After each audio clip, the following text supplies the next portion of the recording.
Guys, this is Venkatesa Media. Welcome to our 241st video. இந்த video நம்ம என்ன பார்க்க போறோம்னா திருக்குறள் இருக்கிற அதிகாரம் நம்பர் 25 அருளுடைமையில் இருக்கிற குறள் நம்பர் 1 பார்க்க போறோம். குறள் அருட்செல்வம் செல்வத்துள் செல்வம் பொருட்செல்வம் பூரியார் கண்ணும் உள. இதோட பொருள் என்னன்னா உலகத்தில் வந்து பல வகையான செல்வங்கள் இருக்குது, வெல்த்ஸ் ஓகேவா இருக்குது. ஸோ அதில் இருக்கிறதுலே ரொம்ப முக்கியமான தலை சிறந்த செல்வம் என்னென்னா அருட்செல்வம் அப்படின்னு சொன்னாங்க. அருட்செல்வம்னா என்னென்னா இரக்கம், ஓகேவா.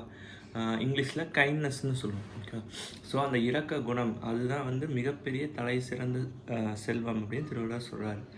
அதே மாதிரி அதுக்கு கம்பேரிசனாக என்ன சொல்கிறாருன்னா, இந்த செல்வம் பண செல்வம் இருக்குல்ல, பணம். ஸோ அது வந்து எல்லார்கிட்டையும் இருக்கும், நல்லவங்க கெட்டவங்க அப்படிப்பட்ட எல்லா தரப்பான மக்கள்கிட்டையும் அந்த பண செல்வம் இருக்கும்.